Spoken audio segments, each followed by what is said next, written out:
Bill Gates is the co-founder of Microsoft, who changed the world by revolutionizing how we use computers. He went from dropping out of Harvard in order to start Microsoft to becoming the richest man on the planet and one of the world's biggest philanthropists with a net worth of $107.9 billion. And today we're going to look at my take on his top 50 rules for success. Need motivation? What's your top 10 with Believe Nation? Top 10, I got a top 10. Got my motivation high for my top 10. Gotta learn from the wise women and men. All my life, like 9 for my top 10, top 10, 9. This one's for my top 10.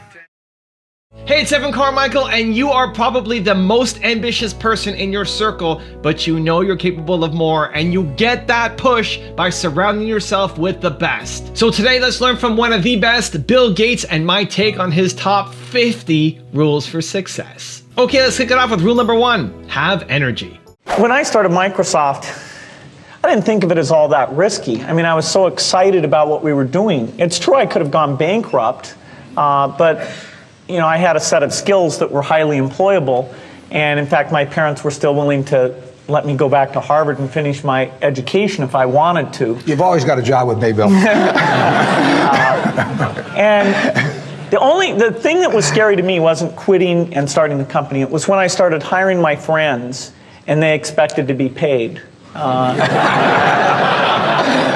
And then we had customers who went bankrupt, customers that I'd counted on to come through.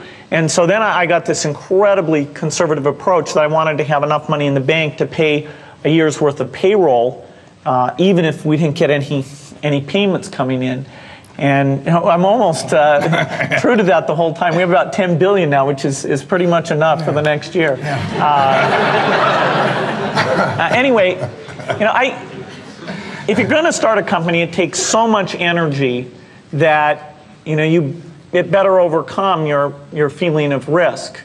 I don't think that you necessarily, if you're going to start a company, should do it at the start of your career. I think there's a lot to be said for working for a company, learning how they do things. You know, if you're young, it's hard to go lease premises. They made that hard for me. You couldn't rent a car when you were under 25 at the time, so I was always taking taxis to go see customers. The people would, you know, people say, well, we're going to go have a discussion in the bar. Well, I couldn't go to the bar.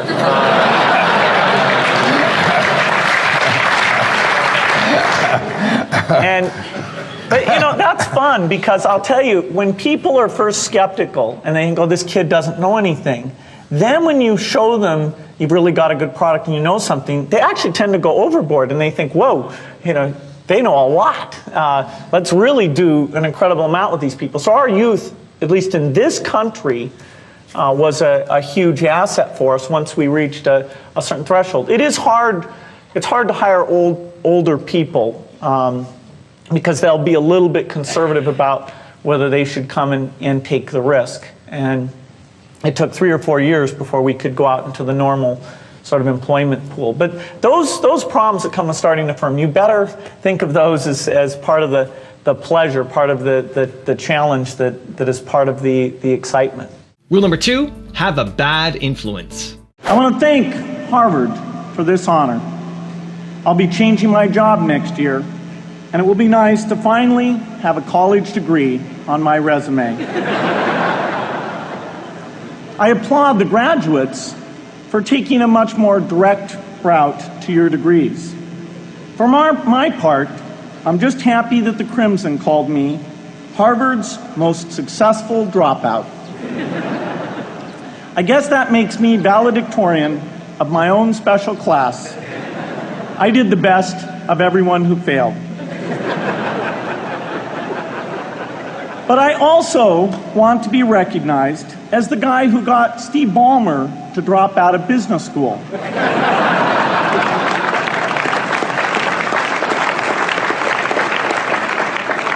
I'm a bad influence.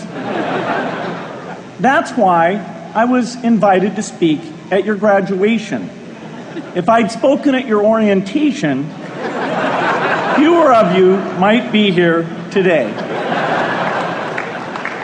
Rule number 3, work hard. I'm in meetings a lot. My calendar gets very full with those. And then at night, after the kids have gone to bed, I'm on email a great deal. I get messages during the day. That's my chance to give long responses. And then over the weekend, I send a lot of mail as well.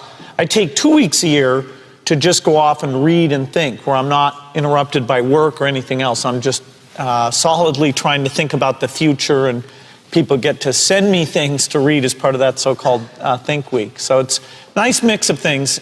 About 25% of the time that I'm out traveling around, meeting with customers, Europe, Asia, and that sort of helps me think, okay, do we have the right priorities? What are people responding well to, and what would they like to see us do better? Rule number 4, create the future. Hello, I'm Bill Gates, chairman of Microsoft. In this video, you're going to see the future, Windows.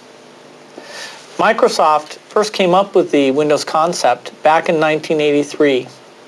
And today, the leading software users have switched into the Windows environment.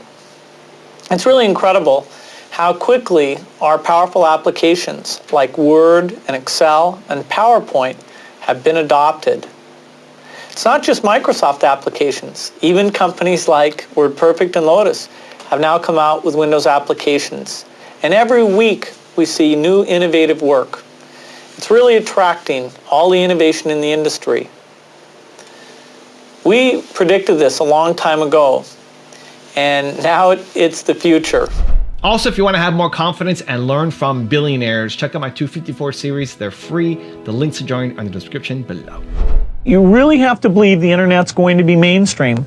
A lot of people are going to get out there and use it. When you have the level of success that we've had, when you have a business that's important as this with this many competitors, you're going to have people saying some nasty things. If you ask people across the United States, is the future going to be better than the past? Most say no. Rule number 5, enjoy what you do. The key point there is you've got to enjoy what you do every day. And for me, that's working with very smart people. It's working on new problems. You know, every time we think, hey, we've had a little bit of success, we're pretty careful not to dwell on it too much because the bar gets raised. Rule number 6, play bridge. I love bridge. Bridge helps you think. It's a game you can play your entire life and keep getting better and better. I think anybody who's good at bridge is going to be great at a lot of things. So I really encourage people to get involved, and I want to thank the people who've put things together for juniors. They'll be thanking you the rest of their life because bridge is such a great sport.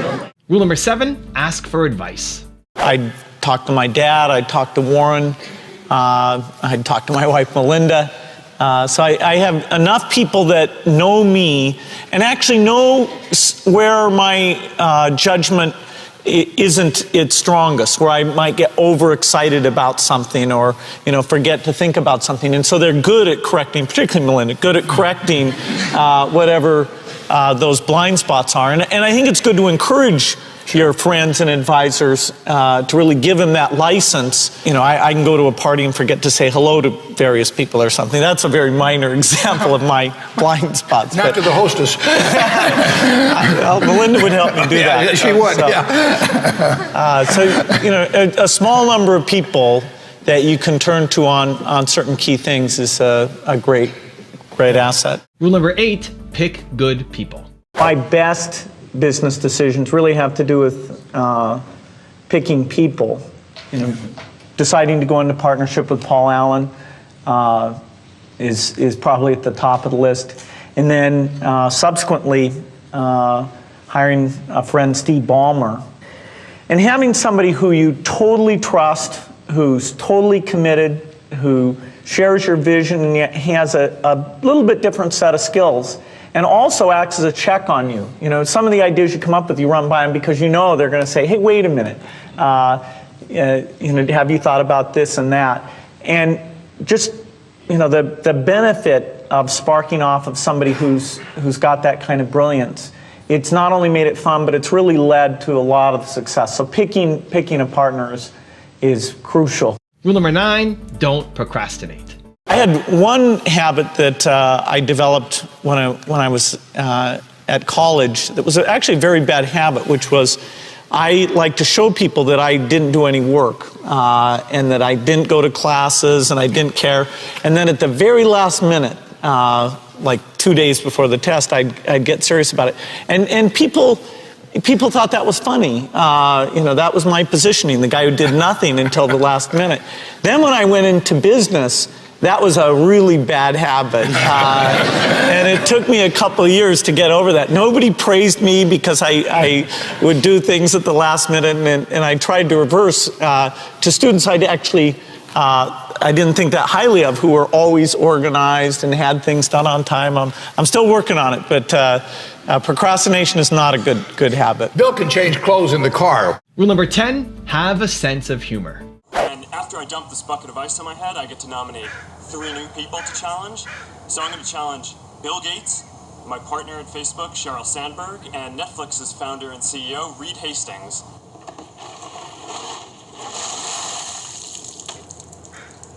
I'm glad to give to ALS. It's a great cause, but I want to accept this challenge. I want to do it better than it's been done.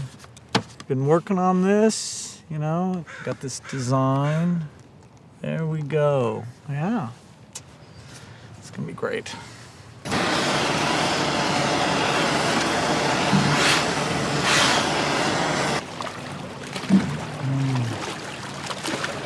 I'm here to join the people bringing attention to Lou Gehrig's disease by taking the ALS Ice Bucket Challenge. I'm going to challenge 3 more people: Elon Musk, Ryan Seacrest, and Chris Anderson of TED. Consider yourself challenged. You have 24 hours. Good luck.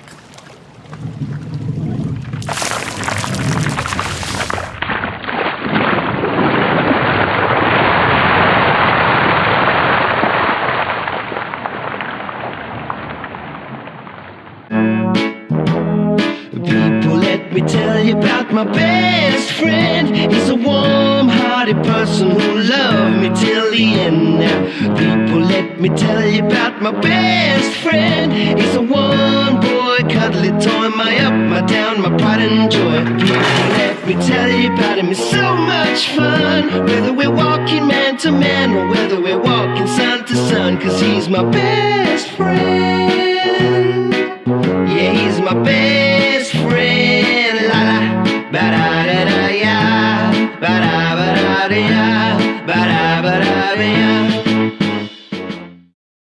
Is it true that you can leap over a chair from a standing position?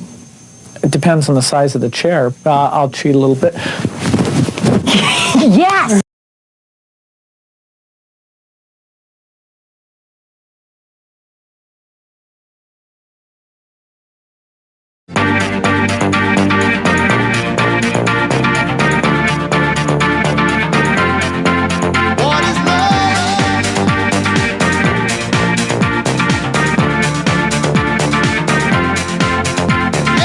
By the way, I believe in winners and losers, and especially the freedom to fail. Who? Him? Who? Him? Who? Him? Who? Me? I don't know, you're not there. I need No way! what is love? Baby, don't hurt me. Don't hurt. Oh, behave.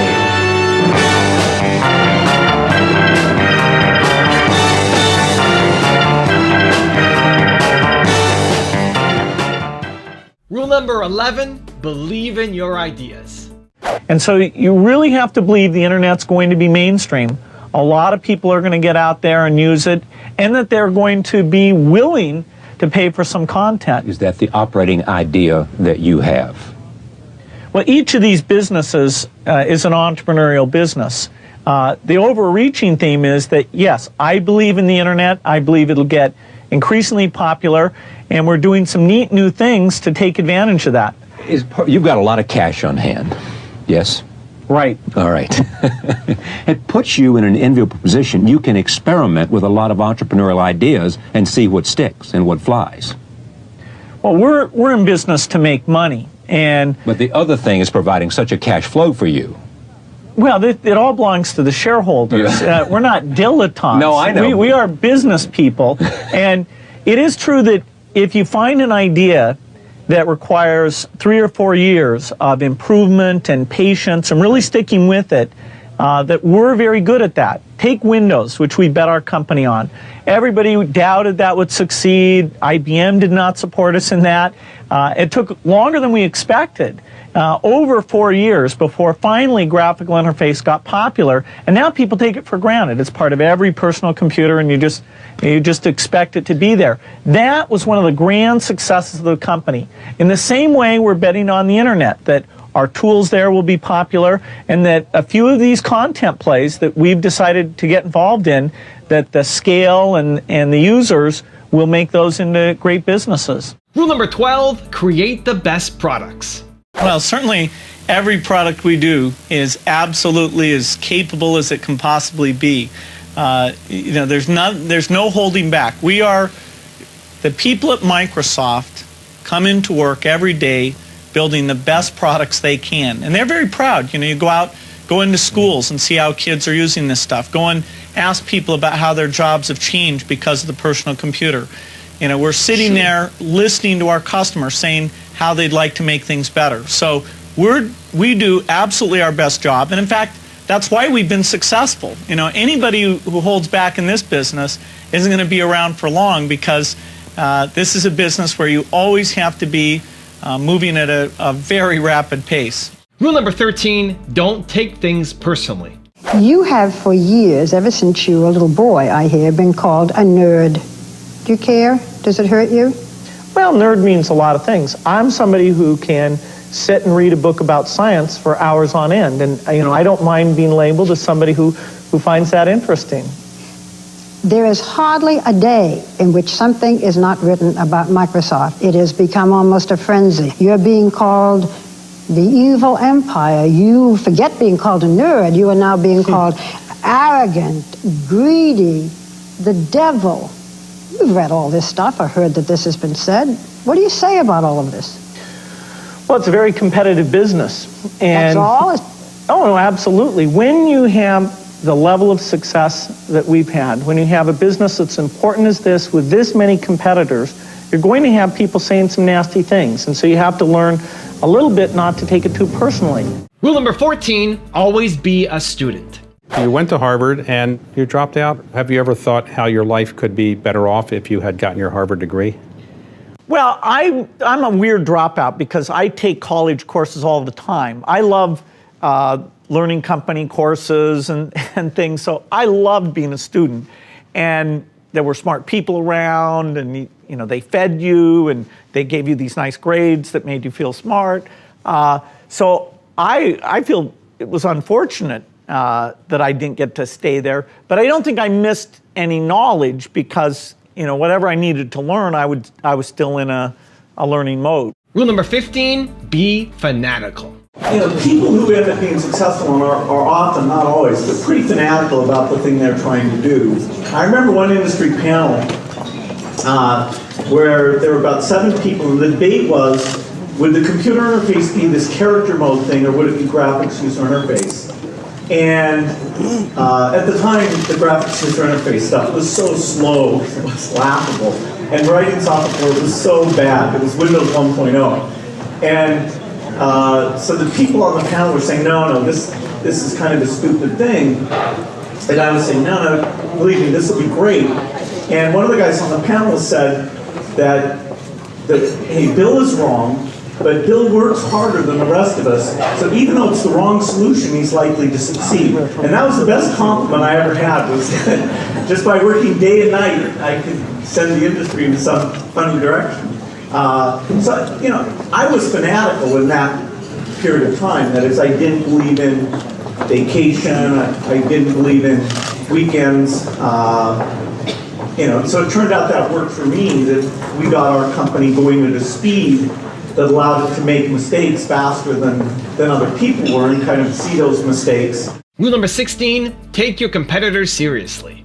Do you worry about Linux as a competition for operating systems? Yes. we've competed against various forms of Unix over the years, and Linux is growing in popularity and definitely a competitor. How threatening a competitor?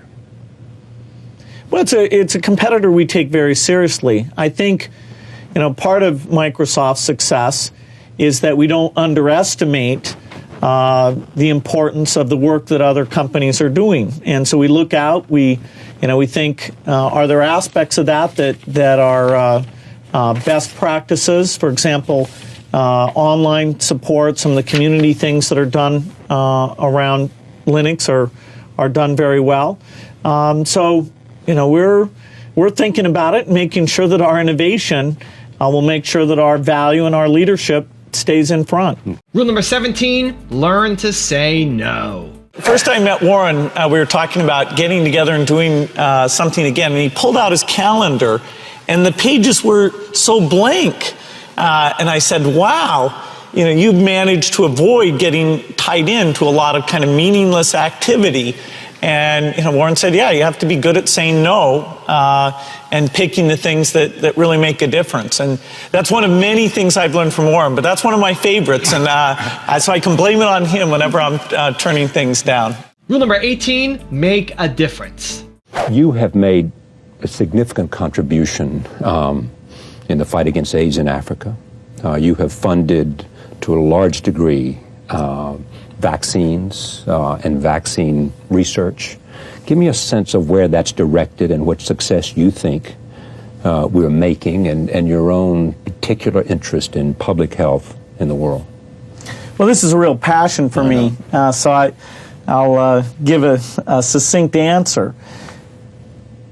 People, I think, don't have a full awareness how 4 billion of the 6 billion people on this planet don't have basic health needs met.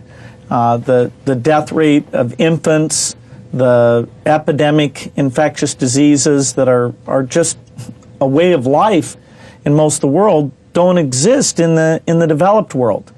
And yet the research isn't going on for the medicines that would get rid of these diseases.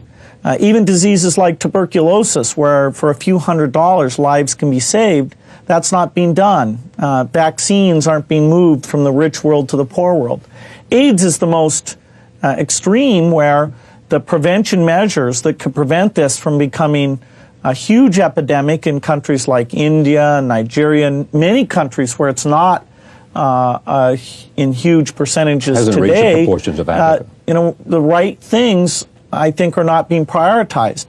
So the foundation that my wife and I have taken as its top priority these world health issues, the research, getting the vaccines out, and it's been fascinating to learn about this and to try and say that all these lives, the lives all over the world, should be treated with the same value that we treat lives here in the rich world. So just to sum up, in a sense, I mean, what you have learned from your own involvement, from funding it in terms of more money than had ever been applied, is that it can make a difference. Absolutely.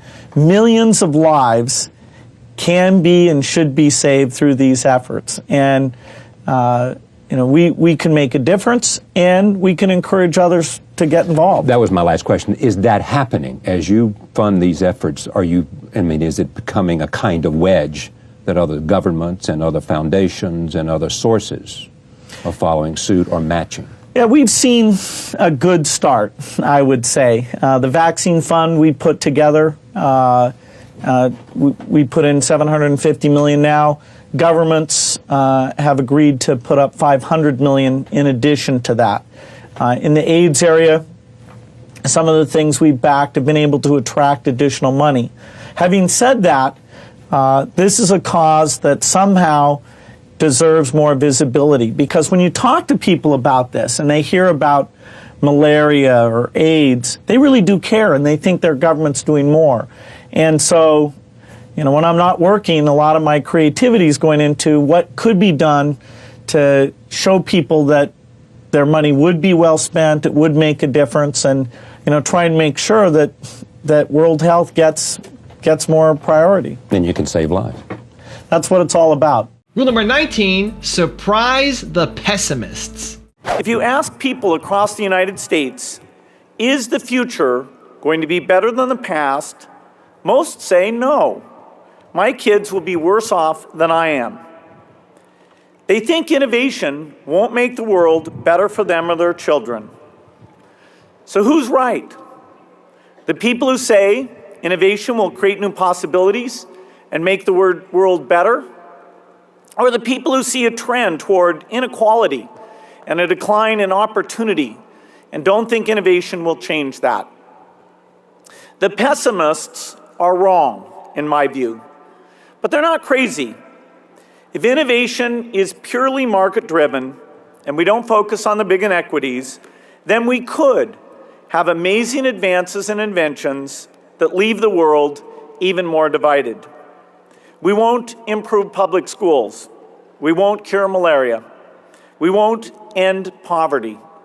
We won't develop the innovations poor farmers need to grow food in a changing climate. If our optimism doesn't address the problems that affect so many of our fellow human beings, then our optimism needs more empathy. If empathy channels our optimism, we will see the poverty and the disease and the poor schools. We will answer with our innovations, and we will surprise the pessimists.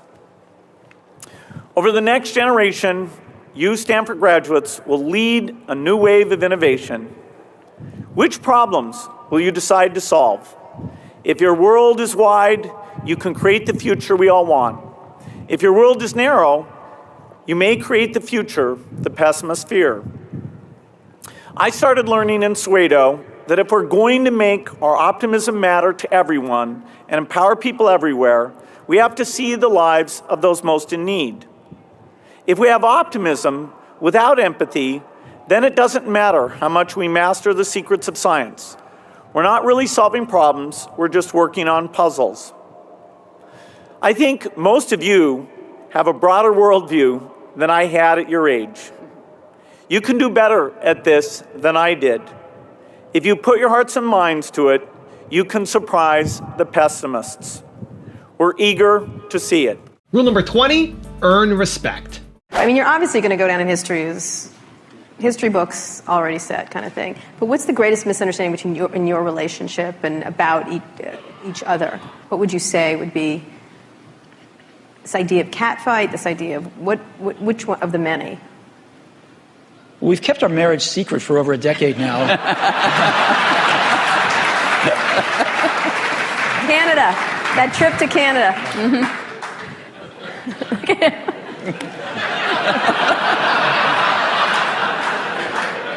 Was there? I don't think either of us have anything to complain about in general. And I know that the projects, like the Mac project, was just an incredible thing, a fun thing where we were taking a risk. We did look a lot younger in that video. We did. You looked 12 in the first one. That's how I try and look. It was 12. But, it's been fun to work together.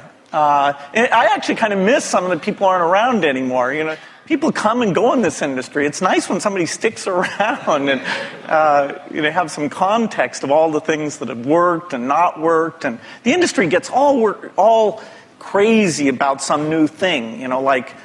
There's always this paradigm of the company that's successful is going to go away and stuff like that. It's nice to have people who've seen the waves and waves of that, and yet been willing when it counted to take the risk to bring in something new. Has it been important? One last question, and then we'll go to the audience. He didn't answer us because he just said this. I haven't answered. He only talked about his secret gay marriage. Yeah. So. I thought that was your answer. No, that wasn't my answer.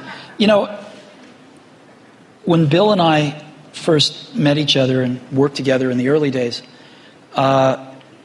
generally we were both the youngest guys in the room, right? Individually or together. I'm about 6 months older than he is, but roughly the same age. And now, when we're working at our respective companies, I don't know about you, but I'm the oldest guy in the room most of the time. And that's why I love being here.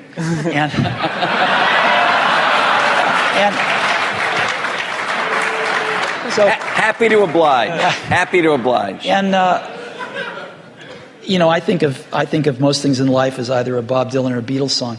But there's that one line in that one Beatles song, you and I have memories longer than the road that stretches out ahead. And that's clearly true here. Well, you know what? I think we should end it there. Let's just end it there. I'm going to have a little tear right here. Thank you. Thank you very much. Thank you so much. Thank you. Rule number 21, make it happen. The idea that computers were going to be a change agent, you know, I was lucky enough to meet Paul Allen, and early on we brainstormed about this idea of the chip. And the chip changed the rules. I mean, most things don't get a million times better. Not, you know, engine efficiency or, you know, most things have theoretical minimums. Computation is something that we're not even close to the theoretical minimum, and yet we've improved so much. So seeing that that was going to come, and weirdly, that most people didn't see that was going to come. So, you know, even people at IBM were still thinking in terms of big computers. You know, now all the software and service-driven companies are worth even more than IBM. When I was growing up, IBM was the monolith, and it was always, okay, are we going to beat them? Are we going to join them? Those bastards. Actually, they were very nice people, but we always thought of them.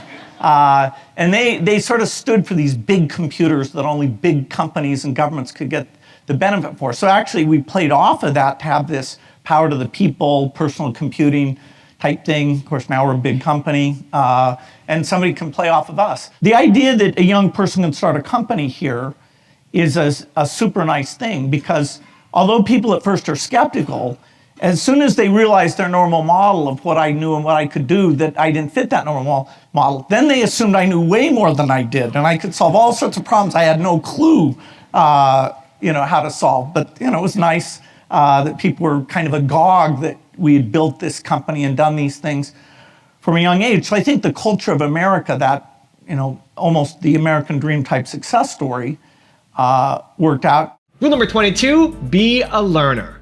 It's an incredible time to be a learner. I remember when I was young, you know, I had the World Book, which is one of Warren's products, and it was very good. But, you know, I always felt like, God, I want to get into this in more depth. I want to understand it better. Today, the videos that are online and the courses that you can buy with the very best professors, it's phenomenal. You know, take a subject like weather or climate change, you know, or what's going on in economics, what's known, what's not known. Now with the foundation, a lot of what I need to learn is about biology, making vaccines, and what's going on with these various diseases. This is a phenomenal time to be a curious person. The information that's out there, you know, I have my biggest problem is that I stay up too late because I'm reading, and then I'm a little bit tired the next day. Rule number 23, find your obsession. Computers, when I was young, were super expensive, and my friend Paul Allen and I actually snuck into places at the University of Washington where they had computers that weren't being used at night. And so we were fascinated by what the computer could do, but very few people were getting exposure. We had to go out of our way, and we were lucky that we did it all. And so then when the idea of moving the computer onto a chip that Intel would make, and that would make the computer literally millions of times cheaper than the ones we were using, so both more powerful and available to people on a personal level, then the idea of, okay, it would be very different, the software you needed, the way the industry would work.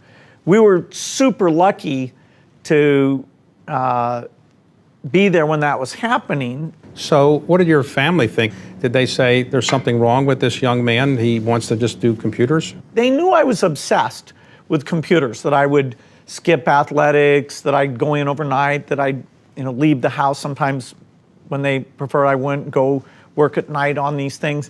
And so it was kind of considered a little strange. And the big moment was when I said, instead of going to part of my senior year, that I wanted to go work for a company writing software. So they were great about allowing that to be my hobby.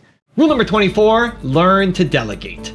Yeah, if you want to have impact, usually delegation's important. Although, individual contributors in terms of inventing a drug or a new approach to things, that's phenomenal.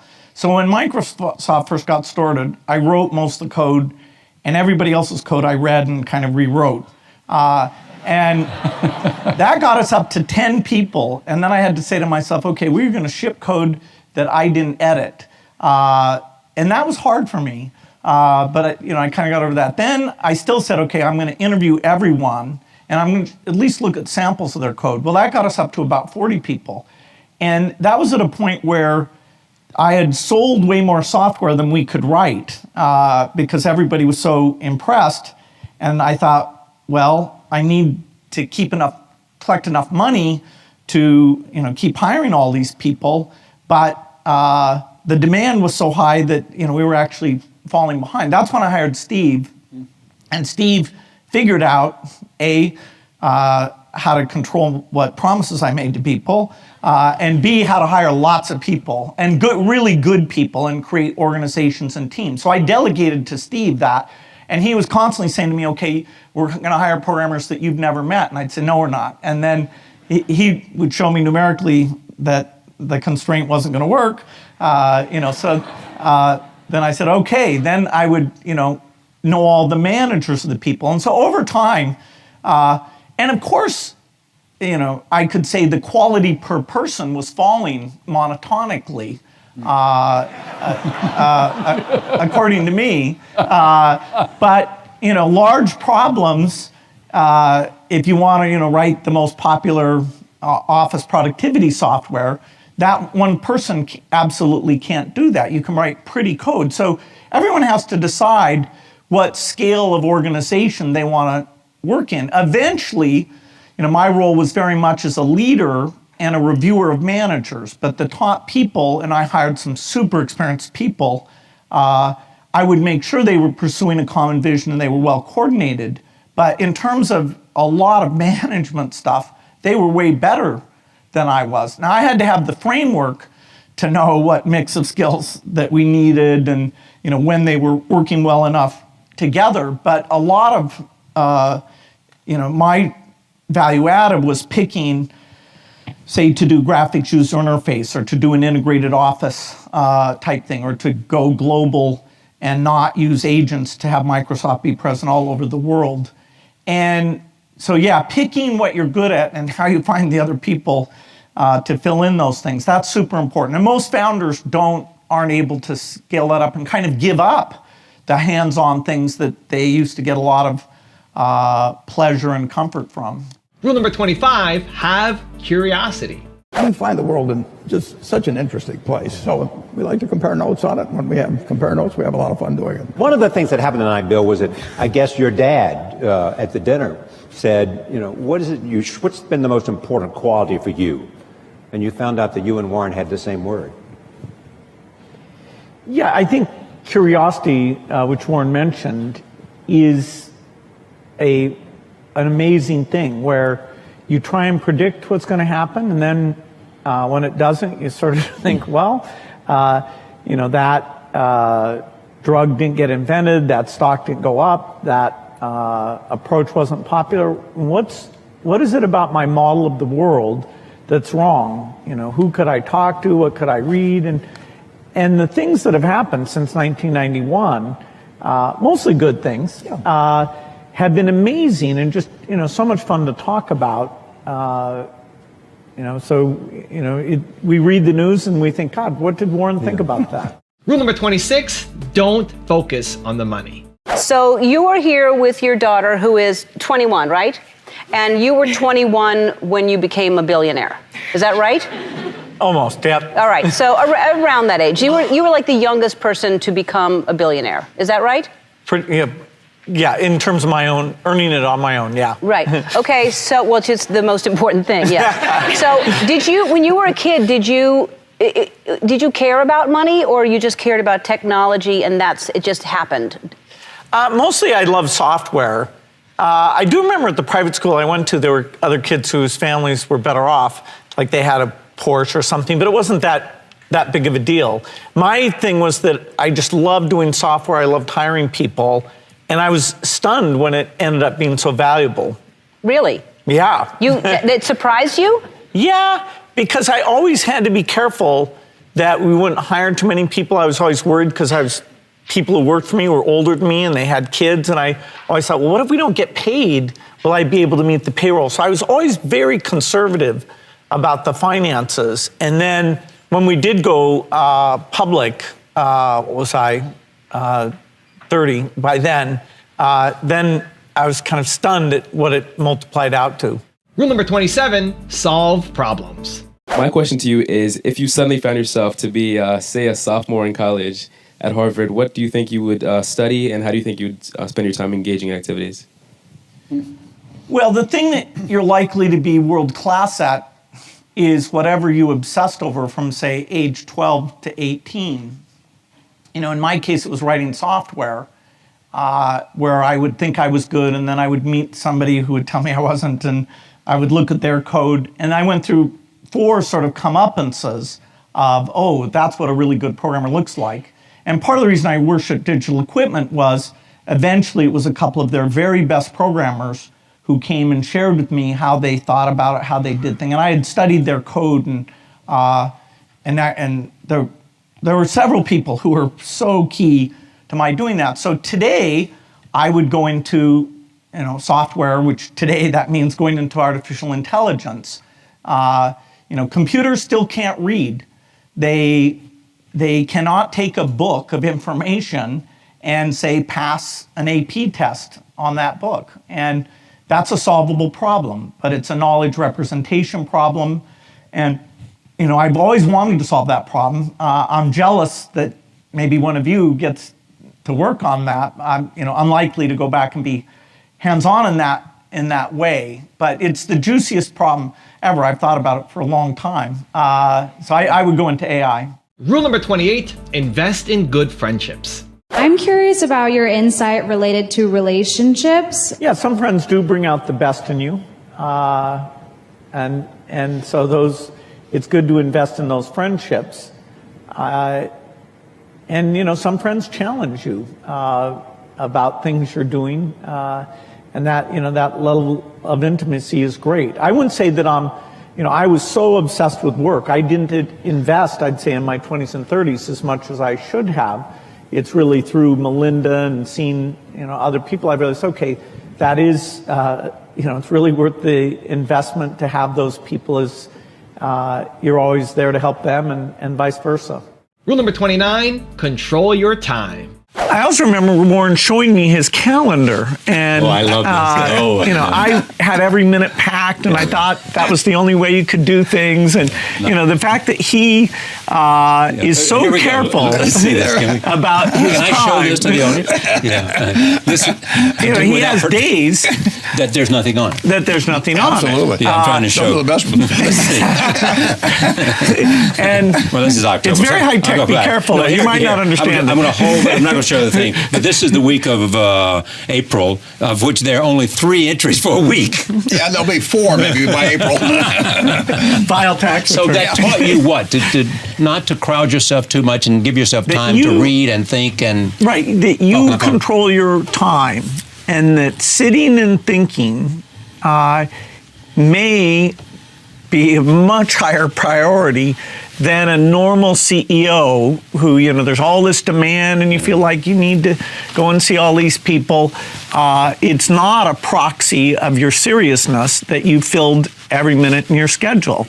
And people are going to want your time. Yeah, and it's the only thing you can't buy. I mean, I can buy anything I want, basically, but I can't buy time. And so to have time is the most precious thing you can have. I better be careful with it. Yeah. There's no way I will be able to buy more time. Rule number 30, have fun. All right, we're going to test your knowledge of some everyday items that you get at the supermarket. When's the last time that you have been at a supermarket? Long time ago. Okay. All right. This will be interesting. All right. If you can guess 3 out of the 5 products within $1 of each one, the audience will get something. Okay?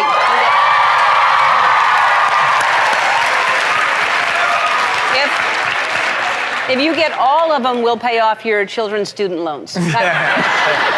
No danger there. No. All right, which is going to be our prize model. And here we go. There is rice-a-roni right there. The San Francisco treat, of course. How much do you think rice-a-roni would be within $1? $5. Okay, let's... The audience didn't like that. Let's see. Oh, it's $1. Look, what a bargain. I'll take 5. I know. All right. Ooh. Okay. Tide Pods. You've been hearing a lot about those lately. What do you think? $4. No, they want me to go higher. Yeah. Let's go with $10. $10. All right. $19.97. It's expensive to do laundry. I'll take a half. It's very costly. Okay, now, very important. This is my best chance. Really? This one, yeah. Because you floss? Absolutely. Yeah. I floss as well. It's very important to keep your gums in good health. All right, that's floss. How much would you say that floss is? I would say $4. Look at you! $3.78, that's Rule number 31, make sacrifices. I think you can worship and mythologize the idea of working extremely hard. For my particular makeup, I mean, it really is true that I didn't believe in weekends, I didn't believe in vacations. I mean, I knew everybody's license plate, so I could tell you over the last month when their car had come and gone from the parking lot. So I don't recommend it. I don't think most people would enjoy it. Once I got into my 30s, I could hardly even imagine how I had done that. Because by then, some natural behavior kicked in, and I loved weekends, and my girlfriend liked vacations, and that turned out to be kind of a neat thing. Now I take lots of vacations. I mean, my 20-year-old self is so disgusted with my current self. I was sure I would never do anything but ride and coach. Now I have a plane. So it's very much counter-revelations have taken place at high speed. But yes, it is nice if during those first several years, if you have a team that's chosen to be pretty maniacal about the company. And how far that goes, you should have a mutual understanding so you're not one person expecting one thing, another person expecting another thing. And you'll have individuals who have, health or relatives or things that are distracted. But yes, I have a fairly hardcore view that there should be a very large sacrifice made during those early years. Rule number 32, use the scientific framework of thinking. I think the quality that has helped me in lots of things is a kind of measurement scientific framework where I go in and say, did anybody handle this well? What are the very best practices? Do we have numbers on that? And let's get everybody measuring what they're doing, and so they can strive to match what the best achievement is. For us, often that's something like getting the vaccines out to all the children. Some very poor countries do that extremely well because they get down to that local level and measure the activity. They make sure the inventory's there, they make sure the workers are showing up. So for me, I always look at how can we do better measurement and use that to drive the very best practices. Rule number 33, invest in what you do. You don't see another business. You're not going to get in the movie business. You're not going to get in the banking business. You're not going to get in the automobile business. You're not going to go with Warren and get in the insurance business. There's no business out there that you say, this is so attractive, the return is even greater than it is pouring more money into Microsoft. We're a software company. What we do well, what we love, what we know is building great software. We did make some minority investments in other companies, some cable, other telecommunications. Some of those did okay, some did less than okay. And so that was a bit of a lesson to us, but we never took control of anything in that space, because what we know how to manage and develop and really pursue a vision in is strictly software. Rule number 34, keep a high pace of innovation. Well, I think throughout our history, we wake up every day knowing that in the business of technology, you have to think about what are you missing? What is the research or customer feedback that you should be paying more attention to? And how do you keep that pace of innovation very, very high? How do you make sure you're hiring the very best people? And that kind of focus has helped drive us forward through all the milestones the company has had. Certainly the internet is a great example of that. We had to tear up our plans and step back and say, well, how do we really embrace all that's good about the internet and recognize some of the shortcomings and make sure we're leading the way in reducing what has held people away from the internet. Rule number 35, use modern age tools. If you were 20 years old today and you wanted to start a new company, drop out of Harvard, what company or what area would you want to start it in? Well, this is a great time to be doing innovation because the tools of innovation are so much better. There are lots of things in biology that are very interesting. There are lots of things in energy that are interesting. Given my background, I would start an AI company that whose goal would be to teach computers how to read so that they can absorb and understand all the written knowledge of the world. That's an area where AI has yet to make progress, and it will be quite profound when we achieve that goal. Rule number 36, be financially conservative. Have you come to this conclusion that we are doing the thing we ought to be doing, and there's no way for us to go spend this money that makes sense to me? Well, I'd say we're very proud to have been financially conservative throughout our history. And that's included not having debt, having enough of a cash balance, that even in tough times for the industry, we can maintain our long-term research agenda. And so we can pursue ideas through the cycles that our entire business goes through. Now, we've taken some of our profits and done stock buybacks. Right. We're one of the, over the last year, I think one of the 2 or 3 biggest buyers of our own stock. We are looking at some acquisitions that sometimes are done on a cash basis. And the board is very careful to make sure that we're smart about financial management. Rule number 37, work hard. Your early days, you described yourself as a nightmare boss. Those are your words, not mine. Was your work ethic just very different to everybody else's? I was fanatical in my 20s. Helping Microsoft lead the way in software was the only thing that I really focused on. So, I worked weekends, I didn't believe in vacation, and so I really pushed people to work hard. Did you? And I was still learning how to manage people, particularly the different skill sets, the sales people, the accounting people.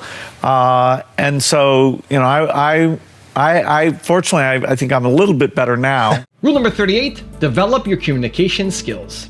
Yeah, it was fun when we got to know each other. We would be traveling around Lagos, where the traffic gives you lots of time to sit and talk sometimes. And, I'd be showing Aliko my charts about, hey, Sokoto has a pretty low vaccination rate, and Kano needs to do this. And Aliko, he really knows people. He has relationships. He's willing to reach out to people. So he'd say, hey, let's call the governor, and we'll talk to him about this. And sure enough, next thing you know, we've got the governor of Sokoto on the phone. We're talking about this. And so this ability now to reach out, to draw on the broad relationships that Aliko's developed. And, I'm pretty shy about calling people. I just want to mail them my charts.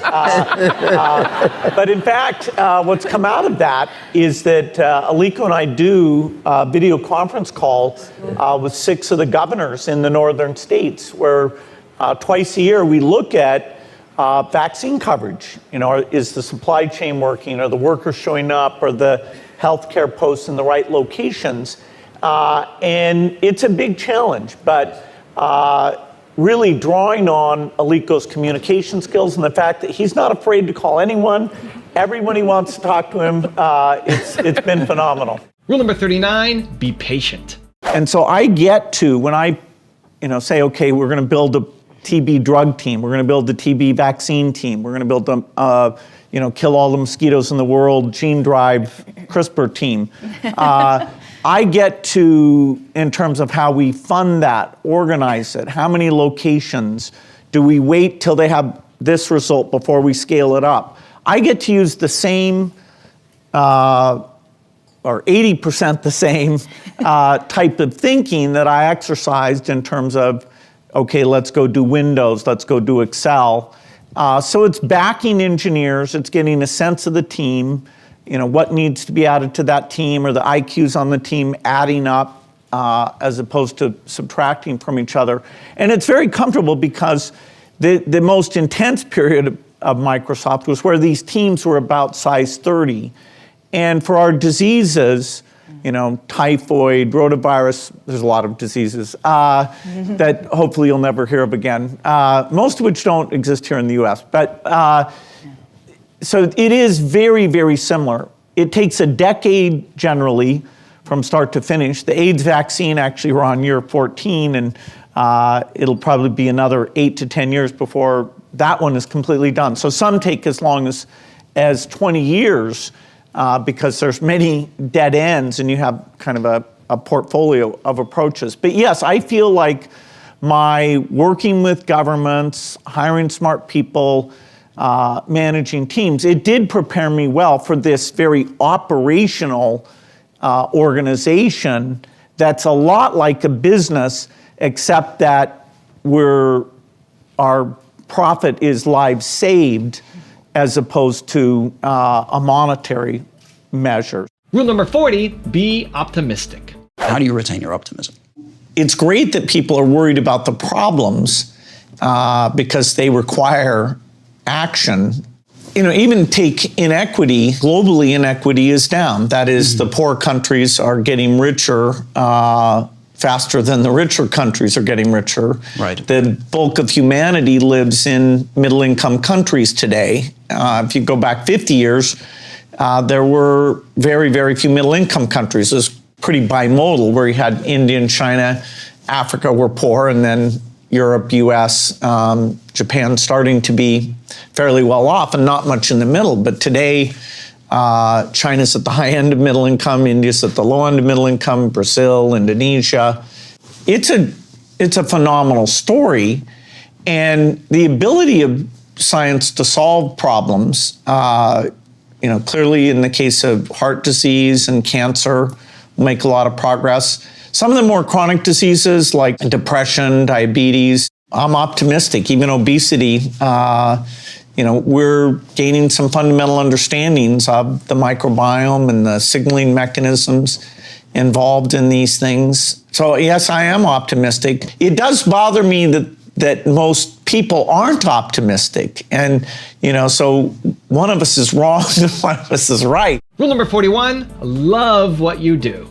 Most people over the last 200 years or so, whoever the wealthiest person in the world was, didn't usually work that hard when they got to be 60 or so. They kind of took life easy.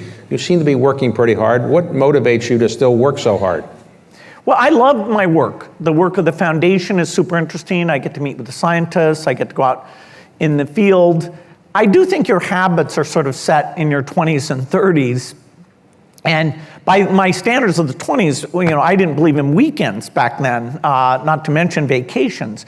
So I'm, fairly lazy compared to myself in my 20s, where I was a true fanatic. All I believed in was working on software night and day. And for my 20s, that was perfect. I didn't have a wife or family at all. And my role was very hands-on role. Rule number 42, fight for acceptance. In the early days, you were just a college dropout. You were very young looking. Did you get taken seriously by businessmen who were much older? For some people, that youth and geekiness. It's like, hey, should we trust them? You know, that's so weird. We've never seen something like that before. So yes, we had to fight for acceptance. I couldn't rent cars, so I had to take cabs around because I was too young, and you know, probably some people were a little tough. But then as we got a little bit of success, people were fascinated by this deep belief we had in software. Rule number 43, avoid the negative outlook. We think that progress can actually accelerate. The last 15 years have been wonderful, but the next 15, we can do more.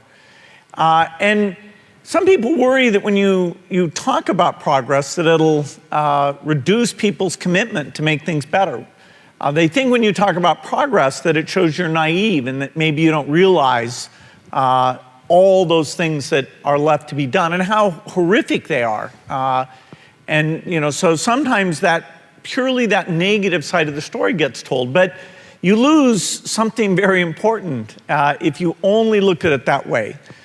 You lose the optimism about what's possible, and you lose the information where you look at the places that have done better than others, and you understand what is it about delivery, innovation, partnerships, caring, what has come together for the very best progress, and then spread that to the other places.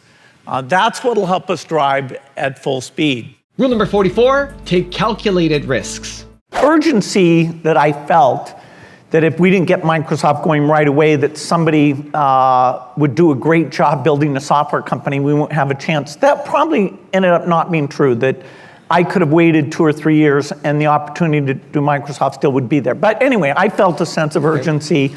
And, you know, it's not like, you know, I still get to take courses and learn things today, you know, things like The Learning Company, and there's all sorts of great books. So it's not like I've missed some part of my education. Right. When you dropped out, your father and mother said, are you sure you know what you want to do? If one of your children dropped out of college to start a company, what would you say? Well, I'd have to say yes, but the dropping out is not an irrevocable decision. You know, if you try and start a company that doesn't go well, they always let you go back. Okay. And so if you don't have, you know, kids that you need to support, you know, it's a very low risk thing, particularly in the culture of the United States, where trying to start something and failing is not a black mark for the rest of your life. Rule number 45, swing for the fences. I feel like you always seem to swing for the fences in general. It's just sort of a new way of framing it. But I have to ask, if you are swinging for the fences, what if you miss? Well, hopefully you get more than one swing. Yeah. Either at the same problem, like, you know, multiple malaria vaccine constructs, so that, you know, if you have 2 or 3, the combined chance of success is much higher, or that you're working in multiple areas, not just one area. Right. You know, in climate, for example, I have a company that's trying to make a nuclear reactor that would be very cheap and that would have safety so that the public would be very accepting of it. Yeah. Now, you know, even I realize that's high risk, you know, less than 50% chance all that comes together. And yet, if it did, and the only reason I'm involved is it would really help with climate, let us generate electricity without any greenhouse gases. Rule number 46, do volunteer work. Knowing that you're doing all this work, but someone in my position, I'm not a philanthropist, I don't necessarily have the means. How does someone like me or someone watching this help in the best way they can? Well, I wish more people could actually get to these countries, you know, join the Peace Corps, spend time, even just spending a few weeks there and see how great the needs are and see the progress. A lot of, you know, volunteer work in the United States builds that sense of, okay, we care about other humans, even, you know, beyond our own family group, even people who had very different experiences. So, you know, at a young age, a little bit of giving money away, you know, to form that habit and picking which things you really want to give to, including lots of things here in the US, and getting involved with volunteer time. Those are the people who I think will help kind of bring the world together and, you know, avoid just this divisiveness that is my greatest concern. Rule number 47, use technology for your advantage. Historically, the newspapers or the media were very responsible about not letting untruths about vaccine safety get out there. Now, it's, you don't want to get rid of the good thing, which is that anybody can publish. Right. The barriers to entry, the diversity of voices is so phenomenal compared to traditional publishing. Right. I feel like, and you have a bit of a YouTube presence, so you're able to share information about things through social media. It's kind of a social media age, so I feel like that ideally helps your cause more than it hurts it. Yeah, my audience probably isn't deep with the vaccine doubters. Okay, fair. But yeah, in a creative way, trying to get positive messages to be interesting, and we have work to do on that. I would have thought, using experts and scientific knowledge, that all the internet would just make it so much easier to learn about things, and yet in some ways, people aren't seeking out complex information, particularly if it disagrees with some preconceived notion that they have. So, how can social media get out there and be a little bit of a force for education, particularly on climate, where without a consensus, we won't do the hard things that will save things for the next generation. Rule number 48, don't focus on one product. When you were starting Microsoft, there were a lot of other software companies, and you were not number one at the beginning. I think there were others who were a little bit further ahead. What was it that enabled you to beat everybody else up in the software business? Was it Bill Gates? Was it something else? What was the unique factor that made you the most successful? Yeah, we were actually the first, but there were companies, and they were all kind of single product companies, who got ahead of us in terms of sales. By about 1991, we did become the largest of all of them. We were an engineering company. We were about how you hire smart people and how you use tools to develop software broadly. We were global, and we weren't about a single product. So for example, WordPerfect was a word processor, somebody might remember. They did so well with that product that their gross sales rivaled ours when we were doing a broad set of products. As soon as graphics interface caught on, which was Windows that became mainstream in 1995, we became far larger than the other software companies. Now, subsequently, Google, Apple, Amazon have become, also extremely successful. But in the 90s, we were the strongest by far. Rule number 49, focus on big numbers. The idea that you could get people to decide to support this foreign aid thing, which is a big deal for our foundation, from a numeric point of view, we're still pushing that a little bit, but honestly, the story of the one child, if you say to an audience, here's the picture of this child, shall we save this child? They're more engaged than if you said, hey, let's save 1 million children. So there's definitely a sort of 10 to the 6th problem here somewhere. Yeah, that's that fascinating. Humans are not wired to do that on a numeric basis. And so, that's why we have people like Bono and many others who come from a more storytelling world, and then they let me throw a few charts and numbers in, just because I think that should be there. Once your heart tells you what direction to go in, to prove that this is a very affordable, not a big deal, well-managed path to be on. And rule number 50, the last one before a very special bonus clip, is build your relationships. In Microsoft, my early partner was Paul Allen, and then Steve Ballmer was my partner. Now Melinda's even a totally equal partner in all the foundation work we're doing. So she and I run it together. it was so fascinating. I mean, the relationships we were building, learning all this new stuff, to have somebody to brainstorm with about it, made it a lot more fun. Things like writing letters together, giving speeches together, we had to learn how to bring out the best of the both of us in doing those things. But yeah, it was always, clear we wanted to do it together. Now I've got a special bonus clip from Bill on how to change the world that I think you're going to enjoy. But before that, it's time for the question of the day. I want to know, what is the acceptance that you need to fight for? Let me know down in the comments below. And if you're still here watching and you promise, you commit, let's go Believe Nation. We don't just watch videos here, we do something about it. If you're going to commit to taking action today, give me a hashtag Believe in the comments below. I want to celebrate you. As Microsoft was becoming super successful, the idea of, okay, what am I going to do with this money? I could spend a little bit on myself, and I could give some to kids and, make sure they got a good education, whatever. But as a percentage, even the maximum of those two outlets, became tiny.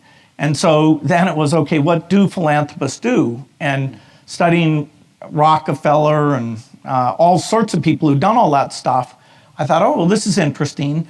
Are there research topics that aren't getting enough money?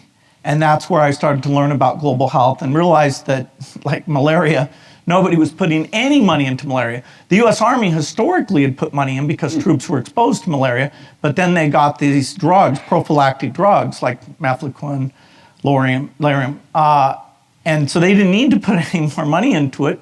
And so our first 30 million, we became the biggest funder in a disease that kills 1 million children a year at that time. We're down to 400,000 now. So it was a progression,